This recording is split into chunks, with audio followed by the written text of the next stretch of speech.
weird how it does that. Okay. Okay, so we're going to be talking all about hormones tonight and basically trying to figure out what's actually going on with your hormones.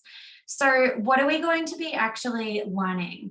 We're going to be going through a few different things tonight and figuring out, what investigations you might like to do for your hormones. We'll be talking about different types of treatments through herbal medicine, nutrients, food, lifestyle, mindset coaching, all of these types of things. So yeah, please write any questions that you have in the chat box if you would like them answered, or we will be doing Q&A at the end. So did you actually know that over 70% of women experience PMS? And how many times have you just been told that it's totally normal and you just have to put up with it because you're a female? Probably a lot of times. Did you know that the pill does not actually balance your hormones or regulate your period? So we'll be going into this a little bit more shortly when I start talking about, different ways that people have gone through treatment with their hormones. So read that again. It does not actually balance your hormones and it doesn't actually regulate your period. Did you know that stress can severely affect our menstrual cycles? So many times I hear from women that, this month my period's just been out of control. And then we start talking about, what's actually happened those previous 2 cycles. And there's been huge life stress going on. So really big ones. So I would love for you to wait until the end of my presentation because I have a really cool activity that I'd like to do with you. And I also have a gift for you. And here's my puppy. So just a warning, I get super excited about talking about hormones, kind of like how excited I get talking about my puppy. And so sometimes I can talk really fast. So don't mind me with that. Go and grab a pen and paper if you don't have one already, because statistics show that if you're just listening, you're only taking in about 30% of what I'm actually saying. It's probably less than that, really. If you are actually writing stuff down, it increases it up to at least 60 or 70%. And if you're engaged and asking questions and actually being curious, it increases it even more. So I'd love for you to go grab paper and pen. There'll be things for you to write down. And yeah, like I said, you're welcome to ask questions, so we'll cover them in the chat box. Okay. Hi, I'm Ellen. Nice to meet you all if I haven't met you. So I'm a qualified naturopath and I've worked with hundreds of people all over the world. I have an online clinic and I work with women to overcome hormone imbalances of all different types. I love educating women on a daily basis in my clinic and also on my social media platforms. This is my puppy Cushy. He's actually downstairs eating his dinner right now, so he probably won't be making an appearance. I just bought the little licky pad slow feeder thing because he just scoffs his food, which we'll be talking about is not good for your gut health. Okay, so who wishes that they could just ditch their periods altogether? I hear this so much from my new clients, literally people just say, maybe I should just get a hysterectomy. Maybe I should just go on the pill and skip my periods altogether. So what if I can explain to you today why your period is something to actually celebrate rather than something that you wish you could ditch?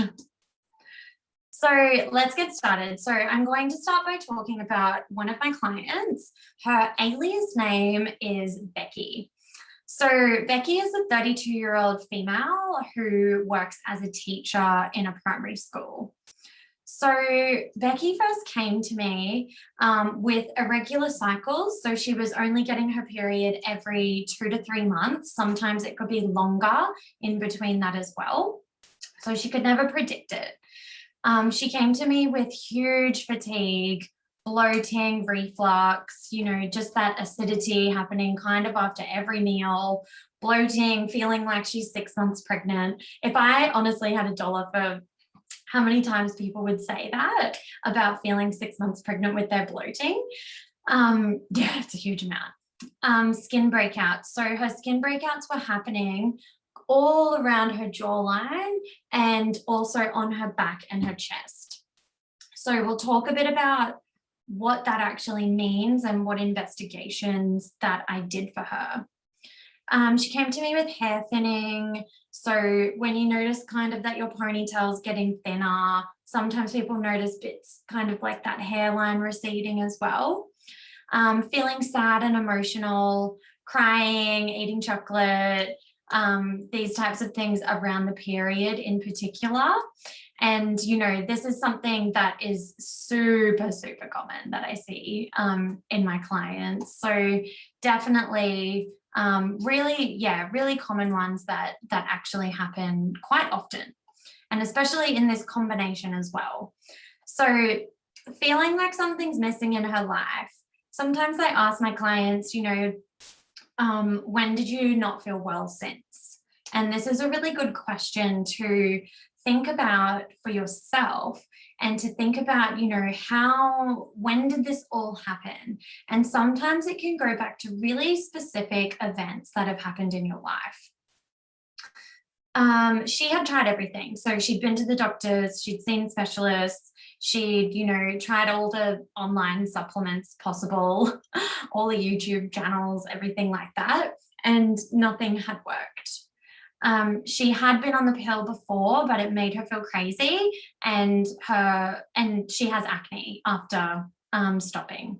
So after she finished the pill, that's especially when the acne flared up, and those moods obviously continued after that. So what I actually start to do in these types of situations is start to question about all of the different hormones that could be going on with all of these different types of symptoms.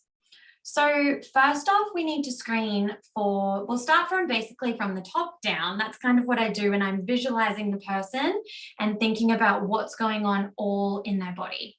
So first off, I like to think about what's happening first off with the endocrine system. So that's all the different hormones. So first off, we have the thyroid gland, which is the one right here. And this is what actually regulates things like your metabolism. It modulates your hair, skin, and nails. It helps with your temperature regulation. It helps with your energy, is a really big one. So when the thyroid is going too slow, this is something that can cause these types of symptoms: fatigue, hair thinning, skin breakouts. So that's why screening for the thyroid is really, really important. So the different types of screenings that we do for thyroid testing can be a little bit different to what happens when you go and see a normal type of GP. So when I'm looking at hormones, we really need to think outside the box. And so when you go to the doctor to get your thyroid tested, you usually just get your TSH tested. And your TSH is a marker that's actually, it's a hormone that's actually made in the brain, and that hormone talks to the thyroid. So when that hormone is talking to the thyroid, it doesn't always mean that the thyroid is doing what it's told to do, right? So that's why we need to actually test for the thyroid hormones. So that's something that we did with Becky, to be able to see what's actually happening with the thyroid. The next thing that we need to look at are nutrient levels. So this is also in blood testing. The thyroid testing is fine to do in blood. With the nutrient levels, first things that I'm thinking about are things like her iron. So her iron and her B12. So that would be to do with the fatigue, the irregular cycles, and the skin breakouts. So, and the emotions, because usually when you're tired, that usually brings down the mood as well. So your iron is really, really important for your whole uterus lining buildup. So if you don't have enough iron to be building up the uterus lining, then that's really going to affect whether those periods are going to be regular or not.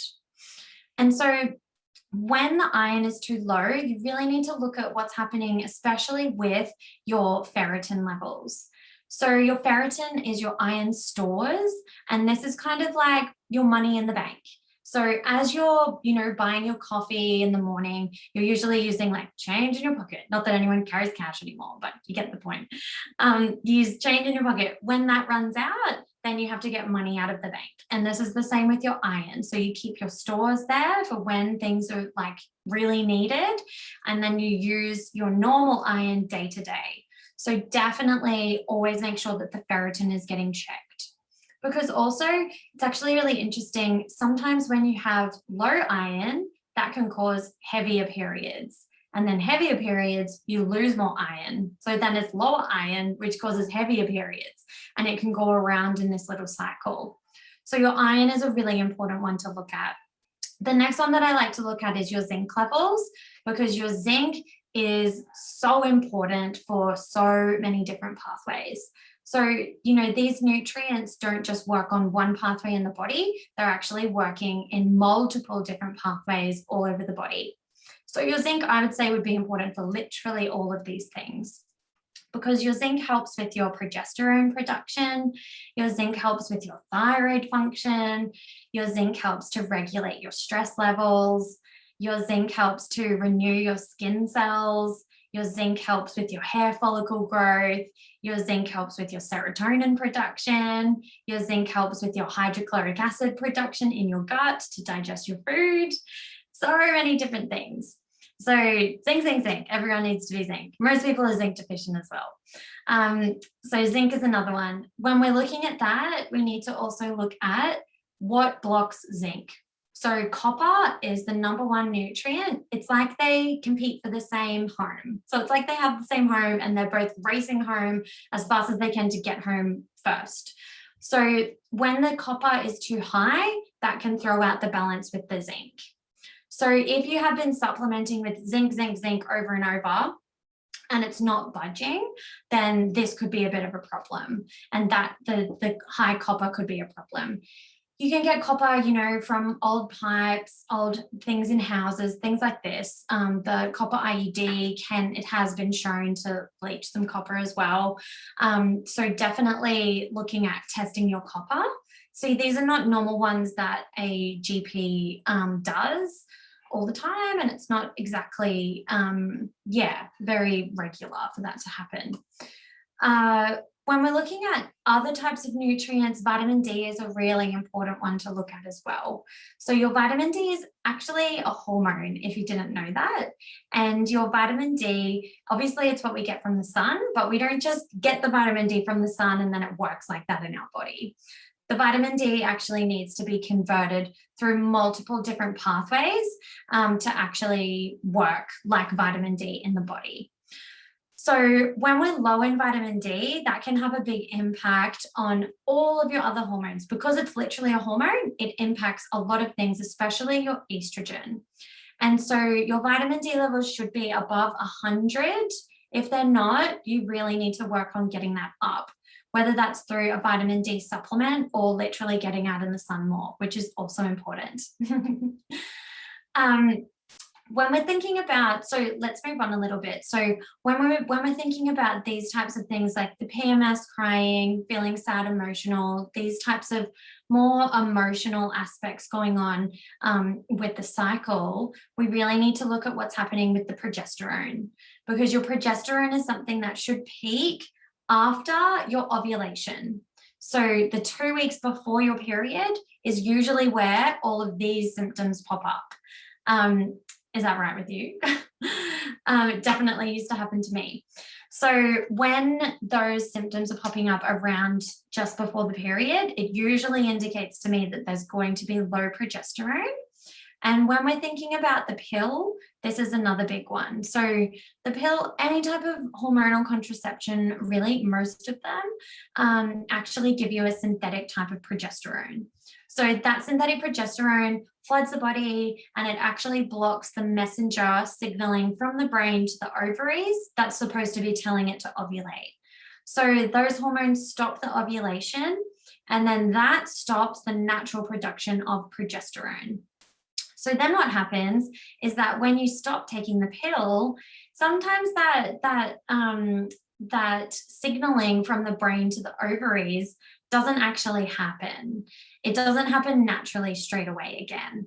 So that's why people can start having irregular cycles, because an irregular cycle means irregular ovulation. Usually, that's the most common thing. So when the ovulation is not happening, that's usually why the irregular cycles will be going on. And your progesterone, your natural progesterone, is like your feel good, cool, calm, and collected type of hormone. So it should be making you feel calm. It should be making you sleep well. It should be making you, feel really concentrated. Usually it's the opposite before the period when people aren't feeling right.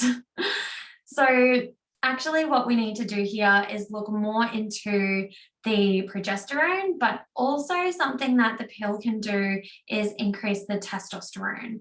So when I was talking about those skin breakouts around here especially, and the hair thinning, this is a really big one when we're looking at testosterone. So when you're on the pill and when you come off the pill, it can be really common to have high testosterone and a high marker called SHBG, which is sex hormone binding globulin. And this is something that you can get tested in the bloods as well. You can get your testosterone tested in the bloods, but I usually recommend doing the other types of hormone testing if we're really not certain what's going on, to be doing more comprehensive types of functional hormone testing. So let me know if that makes sense, everyone. If you can write in the chat box, does this kind of does this sound like you? Does it sound like someone that you know at least? So what did Becky used to eat anyway? So she used to eat for breakfast, toast and coffee, for lunch, a veggie wrap, for dinner, meat and 3 veg, for dessert, chocolate and biscuits for a snack. Oh yeah, sounds like someone I know, Taylor. So chocolate and biscuits for a snack. So when we're looking at this, what types of nutrients are we seeing here? So maybe there would be like half a cup of vegetables on the wrap, maybe. Maybe on the dinner there might be a cup of vegetables, maybe that much, but there's not really that much fiber going on here. So we'll talk more about the foods and what I recommended for Becky at the start. And this just might give you, a bit of guidance as to what to do moving forward. So her exercise was also HIIT workouts for 45 minutes, 6 days per week. So this is pretty regular of people that I see who are into, the gym and working out. And I did think that this might be a problem, but I wanted to do some testing to be able to see what actually, is going on there. So we ended up doing some hormone testing, and basically what actually came back was, let me show you, was this. So this is me in my little detective gear, by the way. So when we're looking at the testing, so these are the tests that I did for Becky here: blood tests, thyroid, iron, B12, calcium, zinc, copper, vitamin D, liver enzymes, cholesterol, SHBG. So the SHBG is the only one you can't really do in the urine hormone testing that I recommended for her. So what we found in the testing was that she had low iron, and that specifically was the low ferritin, which is the iron stores, low zinc, high estrogen, low progesterone, high testosterone, and high cortisol. So cortisol is that stress hormone. And what can happen when the cortisol is too high? It's like your cortisol and your progesterone sit on a little seesaw. So when one of them is too high, the other one is going to be too low. So as this high cortisol happens, progesterone is decreased. And what did I say that progesterone does for you? It makes you feel cool, calm, and collected. What does cortisol do to you? Too much? Makes you feel more stressed, brings down your resilience. So it's kind of like you would look back and think, what? How did I relate? How did I respond to that stressful situation like that? Why did I just go off my tree at that person for basically no reason when I could have handled it better? having high cortisol can also really impact your fatigue as well, which can have a really big impact on your mood. So it seems here that things that definitely could be making a big difference to the energy would be the iron, the progesterone, and the cortisol. Things looking at her, her whole hormone picture, like the, emotional roller coaster, the cravings, the irregular periods, and the acne would literally be all of this. So that's why you need to be really specific with the testing that you do. And say you're presenting with acne, we're never just going to, test your zinc and then give you a zinc supplement. It's going to be so much more than that, because did you know that your hormones are literally made from cholesterol? So if you don't have enough cholesterol, if you're eating no fat, which is basically what she was eating, pretty much no fat. I think she was having a little bit of avocado on her toast or her wrap, but it was that classic, low fat type of simple carbs situation going on here. And so when you're not having any good fats, it's literally not fueling your hormones at all. So when we're looking at these types of levels with the iron, the zinc, estrogen, progesterone, testosterone, cortisol, we really need to look at the treatment for that. So what I recommended for Becky, so yeah, by now you're probably picking up on some similarities. So yeah, I'll talk about fats in a sec. So how I treated her. So when we're looking at those specific types of foods, let's start there. So removing dairy is the number one thing that I like to do with these types of hormonal cases, especially with acne and especially with irregular periods. And that's because it's not even the lactose in the dairy that can have an impact, but it's actually the different types of proteins in the dairy that can really increase the inflammation markers with the hormones. So when we remove dairy, it's like it just brings you down to that nice set point for your hormones to actually be modulated properly. So the main thing that I like to stress is that butter is okay. Butter is different because it's cultured. It doesn't have the same types of milk proteins as other types of dairy. But definitely, you can swap to things like coconut yogurt, you can swap to nut milk, but make sure that you check the ingredients to not have any fillers or numbers or gums or emulsifiers or all the other stuff that they put in it. Depends what you're using it for. I just like to use straight coconut milk or coconut cream, the it's spelled like this, coconut cream or coconut milk.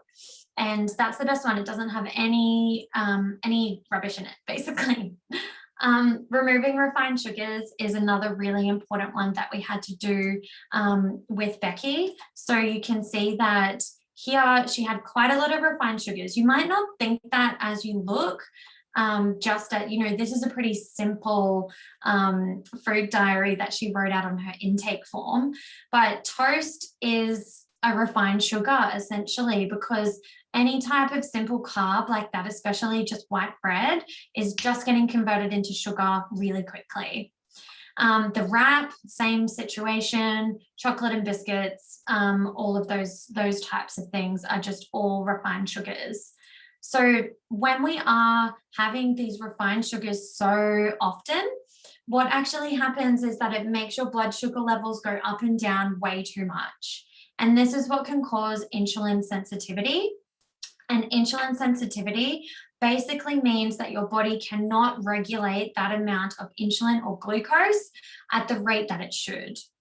And this can really affect your hormones quite a lot, because as those levels are going up and down too often, like if you're getting starving, if you get hangry, it's not I know it gets kind of talked about as like a cute, funny thing, getting hangry, but it's actually really not beneficial for your hormones. So you shouldn't actually be getting to the point of hunger. We should be eating 3 meals a day. I usually recommend 3 full meals a day with good fats, good protein, and complex carbs to be able to regulate your blood sugars properly. And this includes having all of those good fats. So things like, any types of oils. So extra virgin olive oil, coconut oil, macadamia oil is nice as well. You can use avocado, fish, anything coconut cream, coconut milk, those types of things, to be able to increase that. I usually like to make different types of slices with some ground up nuts and seeds. I usually always like to include nuts and seeds in diets, but to make sure that they're ground up properly. And increasing the nutrient density of your food. So it's not always about what you eat, but it's also about how you cook it and how you eat it. So this is something that I said at the start, how Cushy, my puppy, eats his food really fast. He would literally, I would turn around and he would have just ate like a meal as big as I eat. And how much does that happen to you though? Like when you're watching TV or like scrolling on your phone and you're eating your dinner and you look down and you're like, oh my God, am I finished? When did I eat that last bite? It happens to me too. And, that's all about mindful eating. And actually, when you go shopping and you smell the good food and you're like, oh, that food's making me hungry. It's actually a thing. So when you smell the food, or even when you see the food, your brain goes, oh, we're about to eat. Let's get ready. Quick, we've got to get ready. So it starts to produce all of the stomach acids in the gut. It helps to release the enzymes. You start to salivate, which has the amylase, which is one of your natural enzymes that breaks down food. So that's actually what happens. So when you're mindlessly eating, if you just grab your food out of the fridge, put it there, don't even look at it, you're just eating it like this while you're scrolling on your phone, it's probably one of the worst things you can actually do for your digestion. So being present and, having that mindful eating is really important. So I actually put that over on the spiritual side section for Becky, because eating mindfully, you can use that as a mindfulness practice. So using mindfulness in all different areas of your life can be really beneficial. Now, this is one that usually people are like, what? Is eating 6 cups of vegetables per day. So I usually like for that to be at least 3 cups of brassica vegetables, especially for this situation where she has the high estrogen. So brassica vegetables include things like cauliflower, broccoli, cabbage, kale, Brussels sprouts, all of the delicious ones. They were all of my favorites anyway. So 2 of those a day, 2 cups of those a day at least. I like 2 cups of, and then you can change it. So 4 cups in between of green leafy vegetables, and then also some prebiotic starches. So this is things like sweet potato, pumpkin, beetroots, these types of nice colorful root vegetables. So basically eating the rainbow. If you can try and eat the rainbow in your vegetables, that's a really good start. And usually always cooked. I don't really like people eating raw vegetables too much because it can be quite hard on the digestion to actually get that happening. How does that sound to everyone? Does anyone here actually eat 6 cups of vegetables a day already? Next, we're looking at the gut health. So look over here in this bottom right-hand corner. Gut health is the root of our health. So for absorbing your nutrients, for digesting your food, for making a lot of your hormones, actually all happens in the gut. So this is where I use a lot of prebiotic fibers in the diet. So like those types of things like sweet potato, pumpkin, beetroot, but then I like to use different types of fibers using things like chia seeds, flax seeds, psyllium husk, slippery elm. I really like that all together. I usually make a mix of those 4 together and have a mix of that in breakfast. So whatever you kind of want to put it in, about a tablespoon of equal parts. Really important for the gut health. So like I said, eating mindfully and looking after those prebiotic fibers. herbs and nutrients. So specifically, we used some iron. So I use a specific type of iron, not just one from the chemist. We need to get a well-absorbed iron. And actually, the research shows that taking iron every second day is actually the best way to take your iron for absorption. So just a FYI, you actually absorb it better that way. We used a zinc biglycinate type of supplement. We used some liver support for the estrogen and testosterone clearance and some specific herbs for that as well. Progesterone, with the zinc helps with the progesterone production, but also B6 is a really great one. And then the high cortisol needs to be managed through lifestyle. So that means reducing HIIT classes, reducing those high intensity workouts, opting for yin yoga, and doing dry body brushing in the morning. So that's where you get one of those brushes that has like the bamboo bristles, and you start to massage your body all over. So from the extremities up to your heart, from the feet up to your heart as well. And so this is something that can really help to lower the cortisol. Also daily meditation and alternate nostril breathing. So if you don't know what alternate nostril breathing is, join my Facebook group. You can find that in any of my social media. And I've done some videos in there of how to actually do it. So it's something that I learned in yoga, and I find it to be really helpful to be able to regulate the nervous system. Sounds a bit funny if you haven't done it before, but it works really amazing. And then the last thing that I did with Becky was working on her lifestyle. So removing endocrine disrupting chemicals and removing any of those personal products that also contain that. Because what these actually do is that different types of chemicals actually can mimic your estrogen.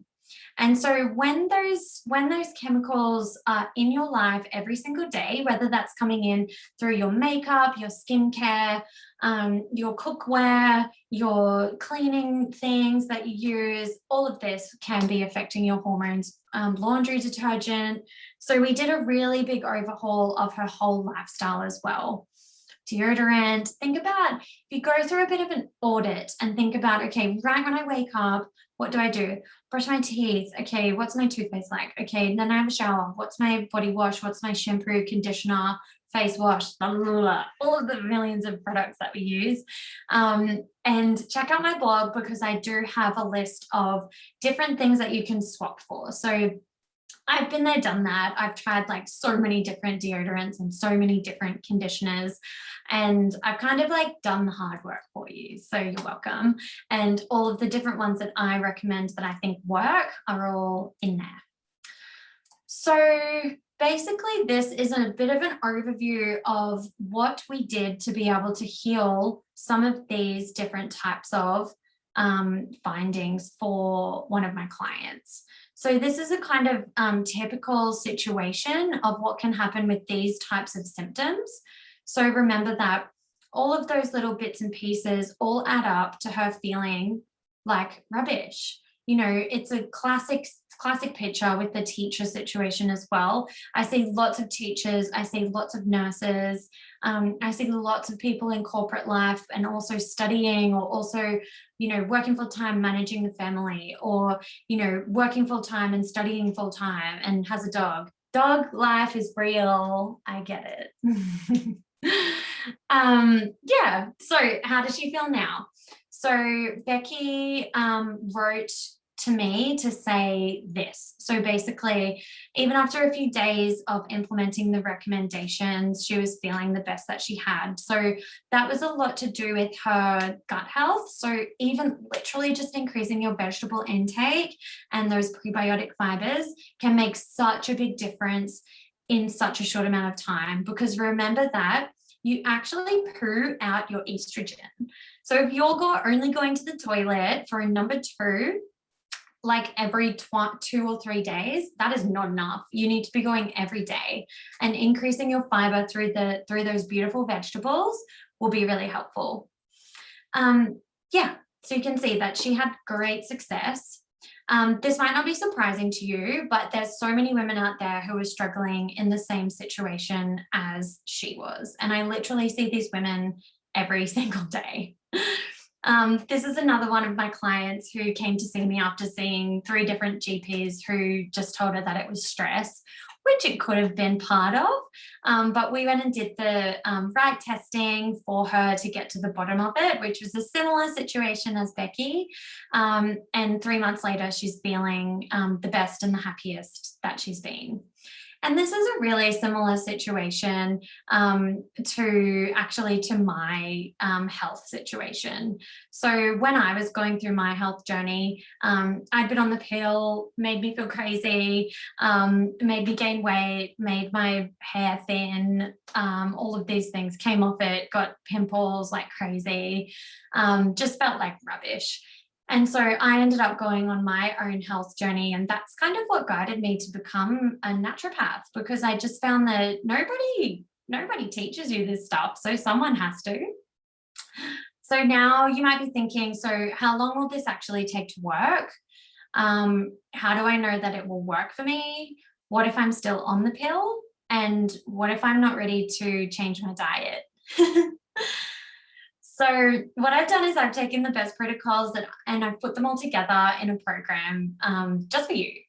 So I really, really wish that something like this existed when I was going through my health journey, because I can just see how much it can really help people to be able to have the right guidance and the right tools and structure to be able to get through it.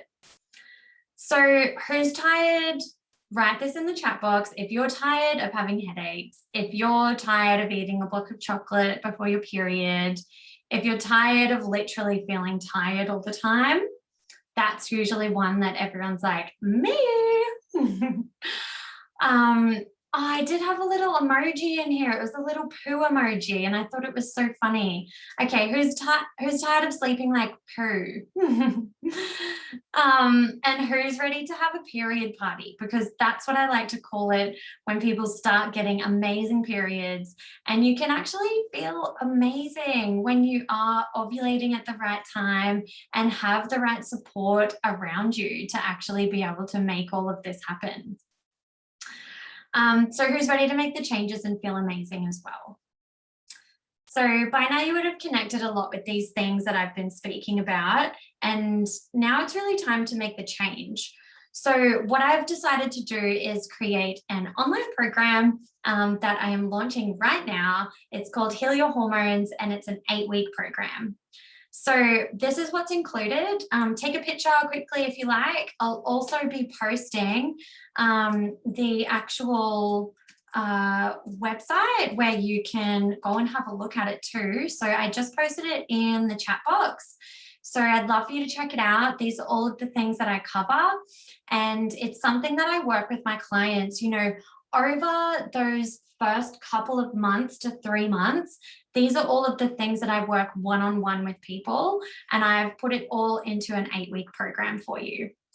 So it just makes sense. So where will you be in 6 months from now? So I'd really love, this is what I wanted to do, this fun activity. I really wanted to do a bit of a visualization, for you. So I'd love if you could join in. I'm going to run you through just a quick visualization that we can do together. So just get comfortable in your seat.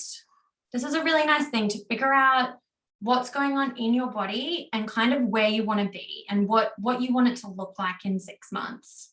So I like doing this a lot with my clients: visualizations, goal setting, mindset stuff. So, okay, sit up straight in your chair. Close down your eyes. Relax your shoulders. Relax your jaw. Soften your eyebrows. And breathe in for 6 counts. 1, 2, 3, 4, 5, 6. and out for 4. 3, 2, 1. In for 6. 1, 2, 3, 4, 5, 6. And out for 6. 1, 2, 3, 4, 5, 6. In for 6. 5, 4, 3, 2, 1. Out for 6. 5, 4, 3, 2, 1. So please keep doing this. In for 6, out for 6. And so I'm going to speak to you, and I want you to imagine, so right now I want you to think about your life. So think about your family, think about your friends, think about your work, and think about your health. And when you see these things, how does it make you feel? So I want you to imagine where you will be in 6 months. Think about why being in this different place or in this different state or whatever you're imagining is going on with you there. Think about why this is actually important to you. How is it going to add value to your life? Think about some describing words. You can write them down if you want. Now imagine being on the road to this 6-month goal. Now we're moving forward. So imagine yourself moving forward in time through the air. You could be on a bike, you could be on a plane. So imagine yourself moving through 1 week, 2 weeks, 3 weeks, 4 weeks in the future. So what decisions have you made? What actions have you taken? How does it feel to be on the road to where you want to be? Now continue going forward all the way to the 6 months, 2 months, 3 months, 4 months, 5 months, 6 months. So now you have achieved what you've set out to do. See yourself, zoom out, look at yourself from above. See yourself, what do you look like? What are you doing? Who are you with? What are people saying to you? And what are you saying back to them? How does that success feel?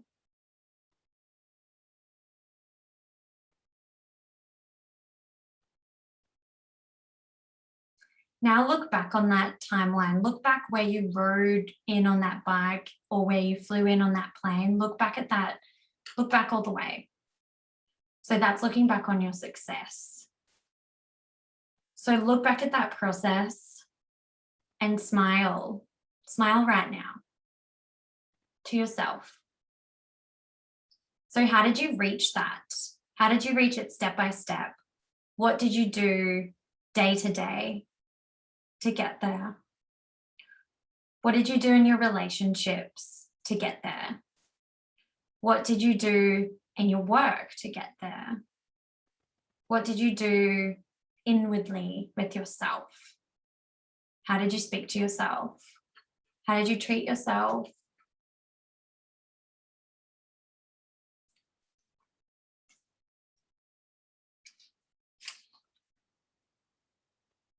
So what would it really take to heal, do you think?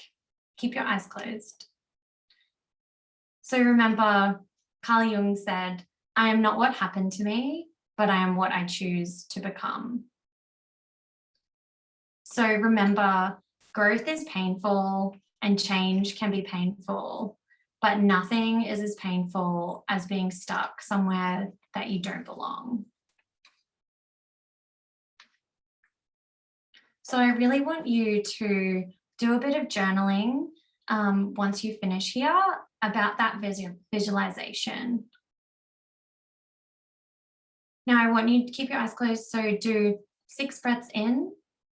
1, 2, 3, 4, 5, 6. And out 6. 1, 2, 3, 4, 5, 6. And in 5, 4, 3, 2, 1.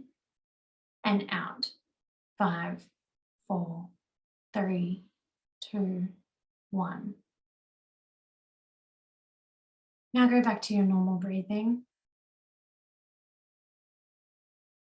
And just start to move your fingers, move your toes, wriggle a little bit, give yourself a hug, smile to yourself. How did that feel? Let me know. I love doing these visualizations. You can open your eyes now, by the way.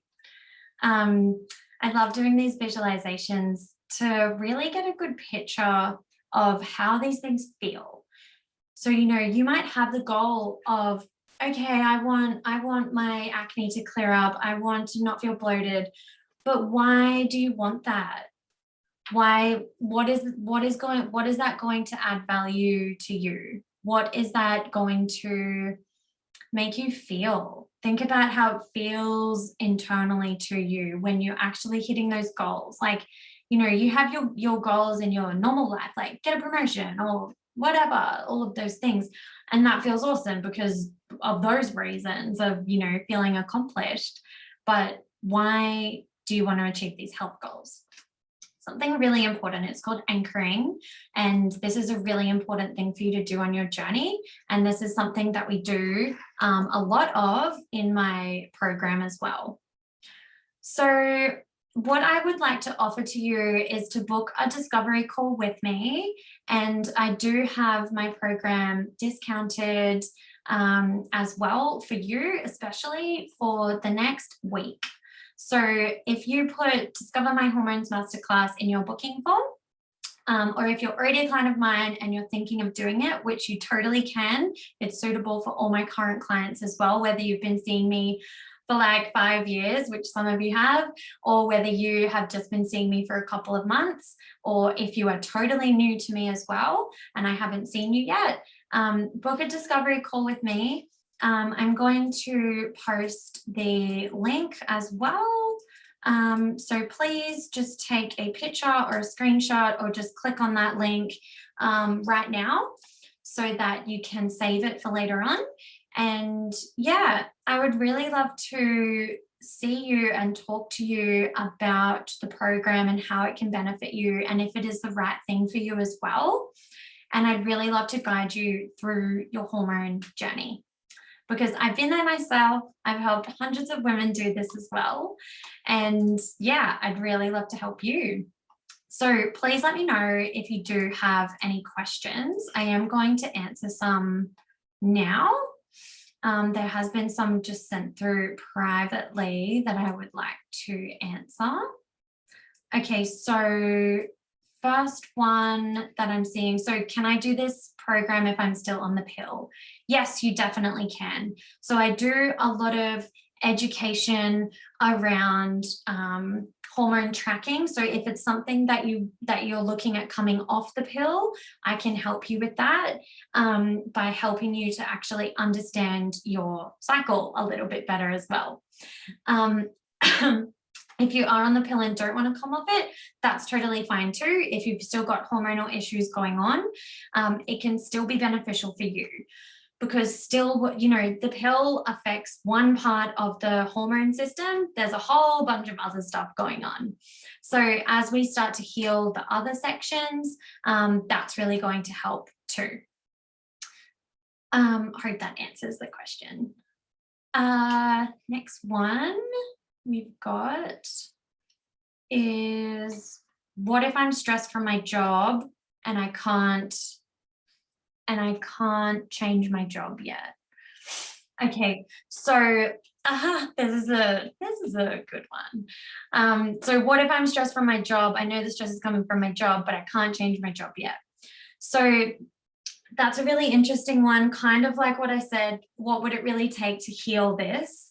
And it's interesting when I ask some of my clients this question, because it's like, well, okay, usually I say it quite like nonchalant.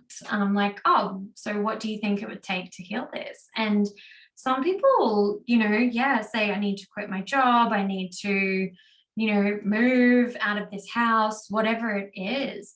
And it can be quite confronting to think about those big things. But there's so many different ways that we can really help to actually manage your cortisol and your adrenal function, to be able to regulate that while the stress is still happening. There's also beautiful herbs and nutrients called adaptogens that we can work with, to be able to regulate the adrenals a little bit better, which I usually like. Most of my clients are on these. Most people are pretty stressed.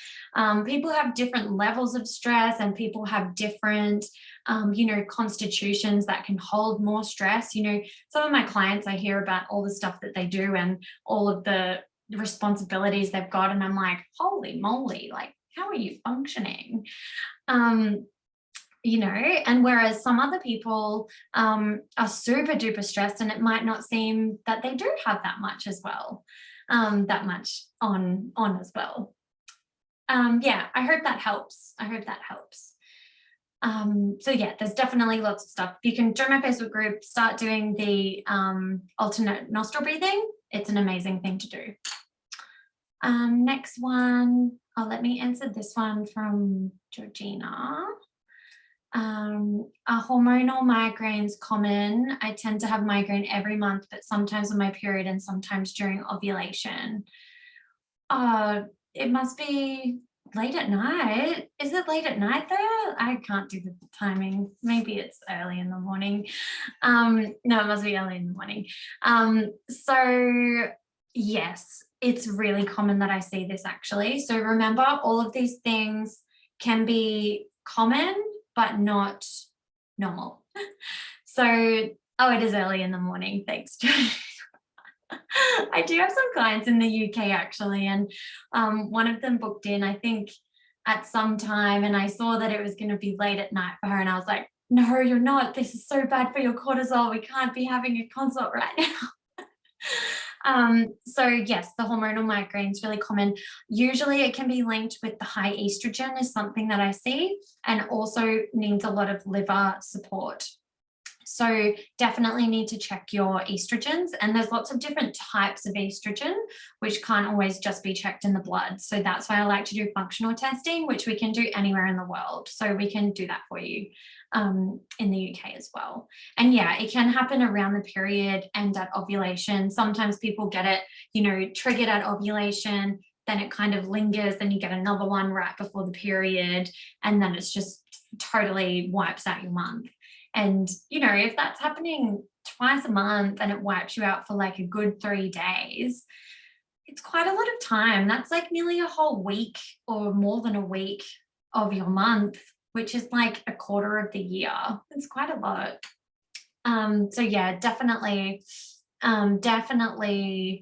look at doing some hormone testing. And so, yeah, if you do choose to do my program, then we can organize all the testing in there as well, because you'll have access to me. Okay, I think that might be all the time that we have to cover today. So thank you so much for joining and interacting and learning. I hope that everyone has learnt a couple of things. And I'm really looking forward to hearing from you. Please save those links that I posted in there for the program and for booking in a consult with me. And I really can't wait to meet you if I haven't met you already, and to get some things started. But yeah, thanks everyone for joining, and have a great night. Bye.